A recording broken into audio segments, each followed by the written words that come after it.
আসসালামু আলাইকুম। ব্যাচেলারদের কষ্ট, লাল শাক ভাজি। গরম পানিতে লাল শাক সিদ্ধ দেওয়া হয়েছে, সিদ্ধ করা হয়েছে। এখন গরম তেলে পেঁয়াজ, রসুন, হালকা কাঁচামরিচ দিয়ে লাল লাল করে নিব। লাল লাল করে নিতেছি। তারপরে দিব সিদ্ধ করা সেই লাল শাক। দেখবেন, ভুল হলে কমেন্টস করবেন, আপনাদের দ্বারা আমরা শিখব। নতুন ব্যাচেলার।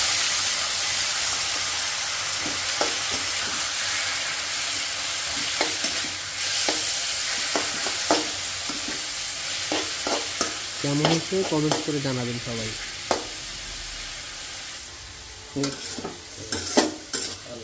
লবণ ঠিক আছে? সুন্দর একটা কালার আসছে। দেখেন, লাল শাকটা ভালো ছিল, কালারটা খুব সুন্দর আসছে।